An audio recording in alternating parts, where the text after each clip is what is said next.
Today, I'm going to talk to you about something that I find really interesting because I remember talking to a friend when I was in my 20s and trying to explain to her this concept. And as I've thought about it through the years, and I'm not in my 20s anymore, as I've thought about it through the years, I still really like the story or the analogy that I came up with back in my 20s.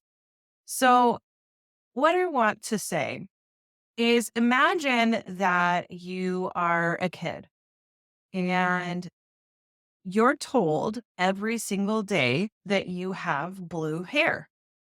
And you think to yourself, I don't have blue hair. Why do people keep saying I have blue hair? And you look in the mirror and you don't see blue hair, but yet everybody keeps telling you that you have blue hair. So you go throughout your life, year after year, and people are telling you over and over again, you have blue hair. Sooner or later, you start to question, do I have blue hair? Maybe I have blue hair. Maybe when I look in the mirror, I see something different because maybe I'm colorblind or maybe I just don't see what other people see. Maybe there's a tint of blue in my hair. You keep going year after year, and people keep telling you you have blue hair. So then all of a sudden you start to believe, I have blue hair. And then that belief year after year solidifies until you just start explaining to people that you have blue hair. And the next thing you know, you're in your 20s or your 30s or your 40s or whatever age you are, and you explain to somebody your belief that you have blue hair. And the person looks at you with a side tilt and says, you don't have blue hair. Your hair's brown. And you think to yourself, no, it's blue. I have blue hair. And you fully, truly believe that you have blue hair. I think the thing that's so interesting is in the neurodiverse community, we, as a young child, inherently know who we are. We definitely have a sense of who we are inside, and we know what our thoughts are, and we know what our intentions are, and we know what our feelings are. But what ends up happening in our community is that we are told who we are. We are told what our intentions are. We are told what is wrong about us every single day. And so we start to adapt these beliefs about ourselves that may not be true. Think about the person with the blue hair. They didn't actually have blue hair, but they were told that they had blue hair. And so they then started to believe that they had blue hair.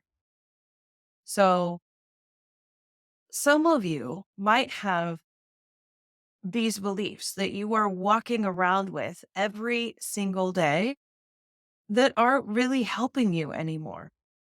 And part of our work is really deconstructing these beliefs that we have about ourselves that may not be serving us.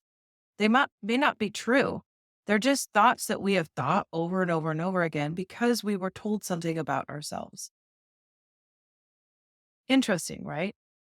So let's talk about these beliefs. Maybe some of these beliefs are, I'm weird.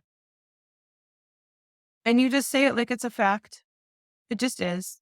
I'm weird. I've always been weird. Everybody's always told me I'm weird, so I'm weird. Do you notice that?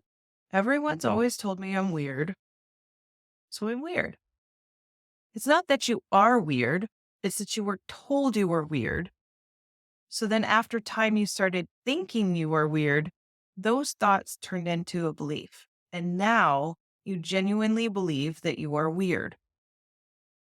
Other ones might be, I'm crazy. I've always been told when I was growing up that my rocking back and forth was crazy, and therefore I am crazy. Or I've always been told that twirling something is crazy, so I must be crazy. Maybe your belief is that you are a rebel. You were always told that you were doing something wrong. No matter what you did, even when you were trying to do the right thing, you were definitely wrong. So then you adapted this belief that no matter what you do, you're wrong. So you must be some sort of rebel. You must be some sort of hooligan, right? Maybe your belief is that you are too sensitive. Oh my gosh, this one drives me crazy. I feel like that's a hot point for me because all growing up, everybody used to say to me that I was too sensitive. I have all four types of empathy. Of course, I'm sensitive. Now, what does too sensitive mean? Does that mean that I feel more than other people? Yeah, it does.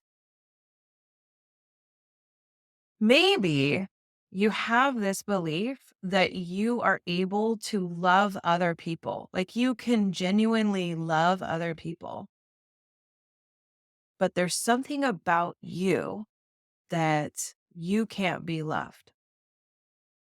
Maybe you feel or believe that there is something fundamentally wrong with you. Maybe that you believe that no matter what you do, no matter how hard you try, no matter how you succeed, no matter how much money you make, no matter how many friends you have, something's wrong with you. Maybe you believe that you don't fit in anywhere. Doesn't matter where, you don't fit in. Maybe you believe the only way to fit in is to have a couple of drinks. Maybe you believe that you will never be successful. Maybe you believe that you will be successful, you are successful, but it comes at a price of not having any personal life or happiness. Maybe you believe that you will never have a work-life balance. Maybe you believe that your health problems that started when you were a kid or when you started when you were a teenager, a lot of us, it starts in puberty. We go through life working harder than everyone else, and then we end up getting sick. So rather than understanding our body's needs and the way our brain works within our body, and we get to burnout over and over and over again, we adopt the belief that we have health problems. When really, if we just address the burnout or avoid the burnout, health problems go away. It's magic. Maybe we believe that we are an overthinker. Now, I'm not going to tell you guys you don't think a lot, but maybe you have this thought that you are an overthinker. Maybe you believe that you can't do things. Maybe you have this belief that you are disabled. Not talking about being in a wheelchair. I am talking about being able to do things that you haven't even tried in years because you've told yourself that you cannot do it. So again, if we can go over this process of we are told something about ourselves, you have blue hair, then we start to think, do I have blue hair? Maybe I have blue hair. Maybe I'm crazy. Am I crazy? People keep telling me I have blue hair, but I don't think I have blue hair. But I keep getting told I have blue hair. So then it turns into a belief I must have blue hair. And what I want to do is have you guys reach out to me, put yourselves on my schedule, send me an email, reach out to me online, find me on Facebook, find me on Instagram, find me on LinkedIn. I want to help you deconstruct your beliefs about yourself that may not be serving you, and they may not even be true, because those beliefs were told to us and we thought so many times that we ended up believing it. What I want you to do today is ask yourself, those beliefs that you have about yourselves, are they actually true? Is it true? Do you really have blue hair? Is it true that you cannot be loved? Is it true that something's wrong with you? Is it true that you're crazy?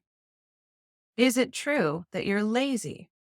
Is it true that you're stupid? Is it true that you have to work harder than everybody else? Is it true that you will never be successful? Is it true that you are weird? Is it true that you are a rebel? Is it true that you can never be loved? I'm telling you, friends, none of those thoughts, none of those beliefs are helping you, but I can help you debunk them so we can thrive together. Thank you so much for joining the NeuroTribe. I love you all. Take care. Bye-bye.